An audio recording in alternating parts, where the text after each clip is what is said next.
All right, guys, it's a Wild Wednesday live at Riverbanks Zoo and Garden, of course, between the great big little boy alligator and the little itty-bitty flamingo. There's a lot going on this morning. We're going to see Susan O'Kane. So what's happening with the zoo? If you've been here in the last, I don't know, a few weeks, you can see the changes. Some of the areas blocked off as we're doing the whole big expansion. Right. We recently just put up our construction fence, so we're going to start breaking ground here soon on our $36 million expansion project. Right. We did recently bring Little Boy back, our American alligator, so that's really exciting for us. He had spent some time, thanks to our great friends down at Alligator Adventure in Myrtle Beach. They have been taking care of him for us while we built this fantastic deck at Tusker's. This is really kind of cool. This is brand new, and this is neat. You can actually look out over here. Guys, sneak over here for a minute. Come here for a minute. I don't know if you can see him or not, but Little Boy's beady little eyes are right over there. Check him out. We're going to meet him here in just a little bit, but he's there. He's there. He's back, so we're excited about that. We also have some new additions to our animal collection. We have two new flamingos that will, little itty-bitty babies that we'll be meeting here later on this morning. So a lot happening, some changes, but all it's going to be great come 2016. All good stuff. 2016 is the targeted date. 2016, That's spring of 2016. Because we're already halfway. We're in July. Exactly. So we're hoping to stay on track, and hopefully everything will go smoothly and we'll be bigger and better. Good stuff. Guys, this morning here on the Wild Wednesday, we're going to get close and personal, probably a little too close to Little Boy, the great big alligator. And we can't get too close to the little flamingos. Yes, you can get. We're going to get. I know. Really saying you can't get too close. Okay, you can get too close to alligator. The flamingos, not so much. Did that make sense? Okay, that made sense. Wild Wednesday live at Riverbanks Zoo and Garden. Guys, back to you. Well, guys, you know what? If you've been to Riverbanks Zoo and Garden anytime in the last couple of months, you've seen some changes coming, some great expansions happening, some really cool things for the next couple of years. One thing that was started and finished rather quickly was Tusker's. You might remember a few weeks ago we were here at Tusker's restaurant trying out some of the new food, which was awesome, and the deck was getting finished. Well, that deck is, in fact, finished, and the return of Little Boy, the great big alligator, Scott Poff from Riverbanks Zoo and Garden.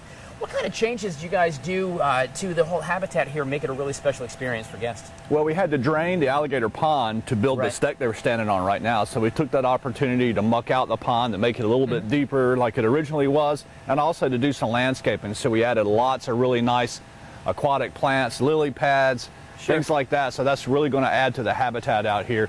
And we expanded the land area a little bit, cut out some of the trees so he has more basking opportunities. And of course, you get to sit up here and look down and look at this 11-foot, 600-pound American alligator. And he's right there, just so you know. You really can look down and see him.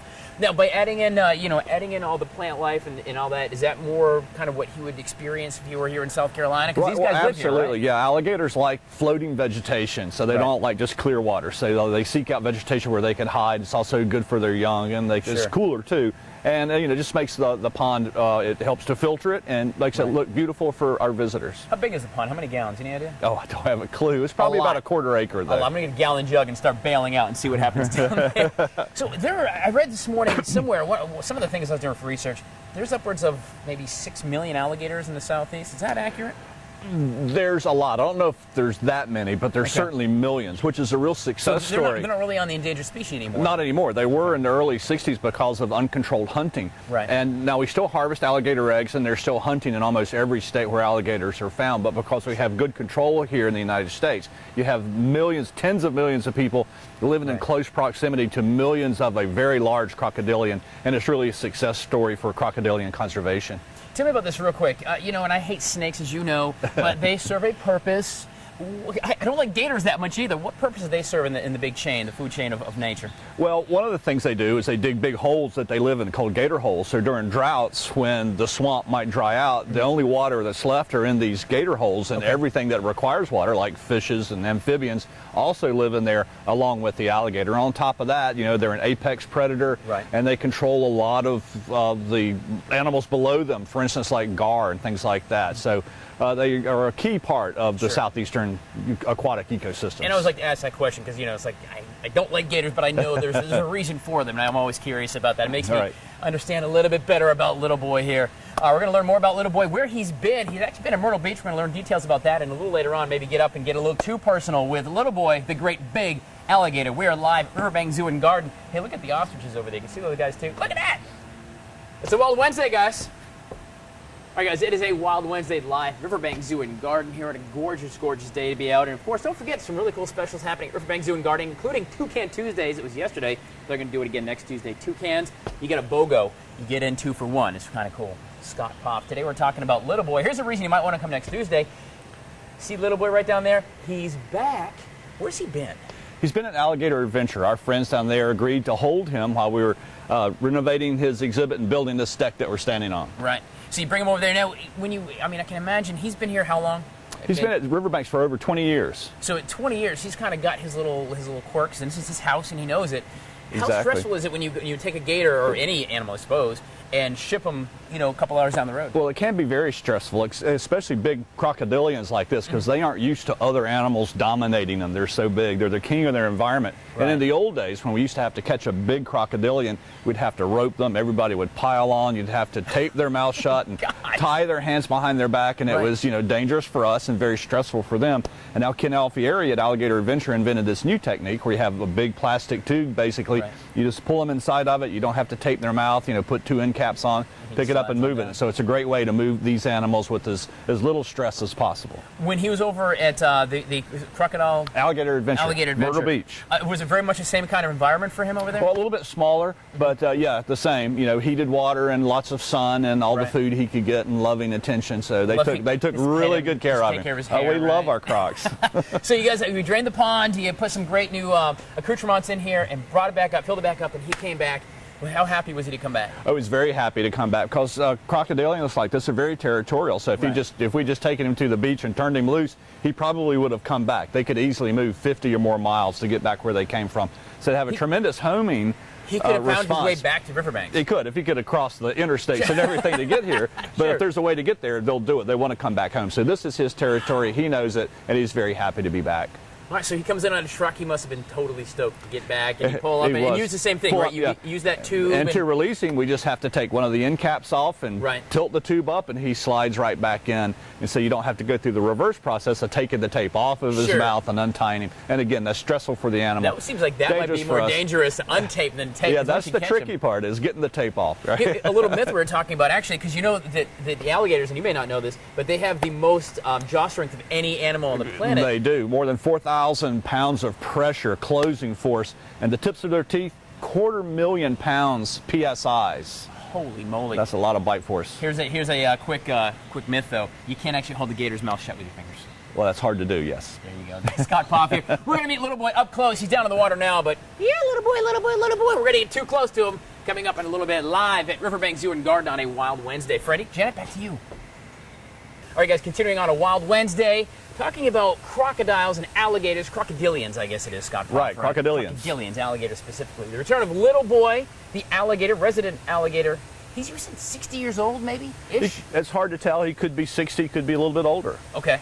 How long do they live normally? Well, nobody really knows. Some have possibly gone as far as 100, but generally when alligators go over 50 years old, they're approaching the end of their lifespan. They're senior citizens. Right, they are senior. So we actually were going to try to walk over and see him up close, but we came close and he said, you know what, I'm going underwater. And he was down there for, gosh, I don't know, half hour. How long can he hold his breath? Well, when the weather is cold, alligators can stay underwater for as long as 48 hours. When the weather is warmer like this, no air at all. They can definitely stay down for more than an hour, so they can hold their breath for a really long time. Don't try that at home, kids, for sure. All right, so let me ask you this, because, there are opportunities for people to see crocodiles and alligators anyway, really right here in the Midlands, because they do exist in the wild. Sure they do, yeah. What do you do if you come across one? Obviously, on the Riverwalk, you don't go near them. That's the first one. Right. Well, don't approach them. Right. And if you're in the water, though, and an alligator comes toward you, then try to get out of the water. Right.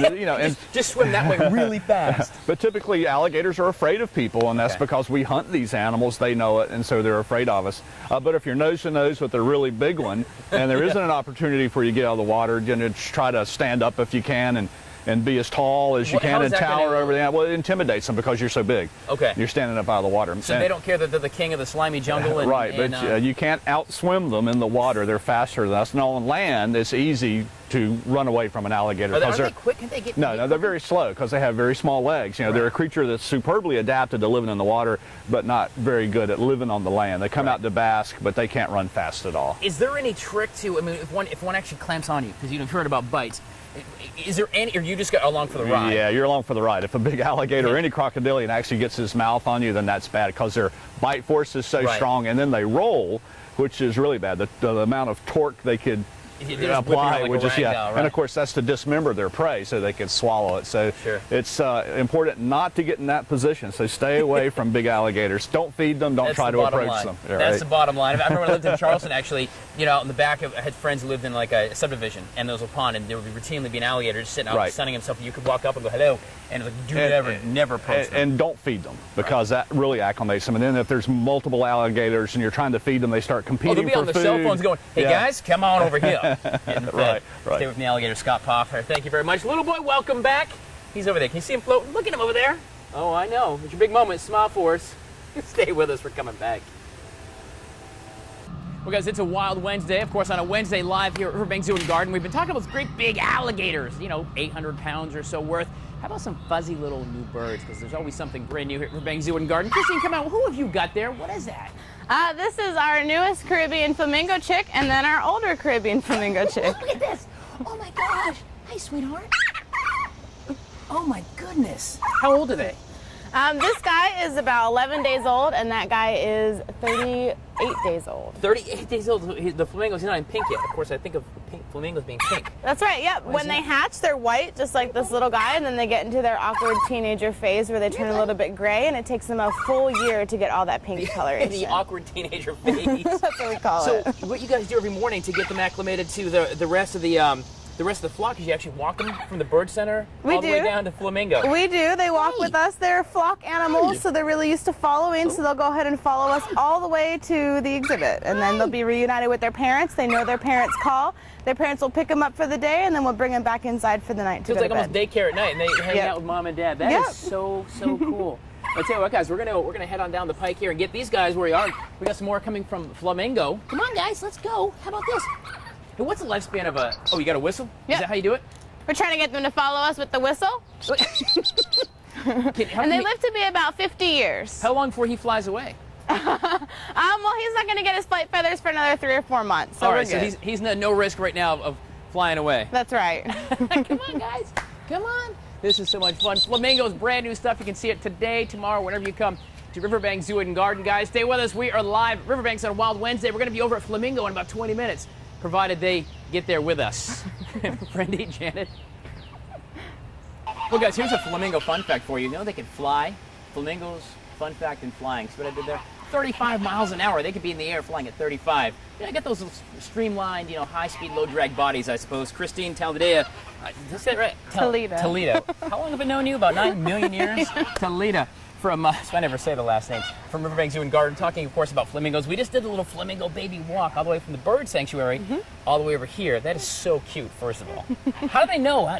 They hear mom and dad? How do they know to come here? Well, they recognize their parents' voices. So once we get closer to the exhibit, they know, oh, that's my mom, that's my dad, and they go right to them. And then mom and dad, as you saw, pick them up at the gate when we bring them in. But they're also flock animals, so they flock to their people, they flock to any people. Sometimes if there's a group of other keepers, they might get distracted and go to the other keepers. So we walk with them, and as long as we're walking, they'll follow us. It's just their instinct. Well, it's funny, because these birds are pretty, and maybe it's because they're here and they know you guys, but they're pretty tame. They'll come right up. We've been standing out here getting ready, and they'll come right up and say hi to you and kind of play with you a little bit. Yeah, well, we have a group of hand-raised birds, and then we have a group of half hand-raised, half parent-raised birds, like our chicks this year. Right. But we also, maintain this exhibit at least twice a day. We're in here feeding or pruning or doing some sort of exhibit work. And then we do regular exams with these guys, so our vets come and see them at least once or twice a year. Sure. So they're used to us being in here and interacting with them. And if you haven't noticed, guys, you notice when they feed actually with a filter system in the nose, so they kind of crane around and they filter, and they're just kind of trying to take out the nutrients in the water.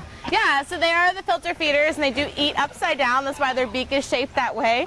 They're sucking in as much water as they can, and they're using. Swan's a little upset here, by the way. Swans get upset. Anyway, so go ahead.